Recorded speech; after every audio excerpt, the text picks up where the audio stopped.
Hello friends, welcome back to our channel. Friends, આજે આપણે સમજવાના છીએ આઈપીસી એટલે કે ઇન્ડિયન પિનલ કોડ અને ભારતીય ન્યાય સંહિતા વચ્ચેનું કમ્પેરિઝન. યસ ફ્રેન્ડ્સ, આઈપીસી જે છે 1860માં એનેક્ટ થયો હતો, જ્યારે બીએનએસ 2023માં આવ્યો. કમેન્સમેન્ટની વાત કરીએ તો 1860નો આ કાયદો, અને અહીંયા ભારતીય ન્યાય સંહિતા 1 જુલાઈ 2024થી અમલમાં આવ્યો છે. નેચરની વાત કરીએ, કોલોનિયલ એરા લો છે, જ્યારે બીએનએસ એ મોડર્ન સિટીઝન સેન્ટ્રિક લો છે. ઓબ્જેક્ટિવની વાત કરીએ તો કોન્સોલિડેટ અને અમેન્ડ ધી ક્રિમિનલ લો, અને બીએનએસ માટે મોડર્ન ક્રિમિનલ લો છે, જે justice with a victim centric એપ્રોચનું કામ કરે છે.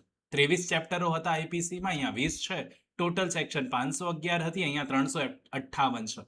અહીંયા નવી સજા કોમ્યુનિટી સર્વિસ એડ કરવામાં આવી હતી, જે અહીંયા નવી છે. ઓર્ગેનાઇઝ ક્રાઇમ અહીંયા મૂકવામાં આવે છે, જે નવા છે. ટેરરિસ્ટ એક્ટ પણ નવા છે. મોબ લીચિંગ એક્ટ નવું છે. સ્નેચિંગ જેવા ગુનાઓ અહીંયા એડ કરવામાં આવે છે. Thank you so much, friends. I hope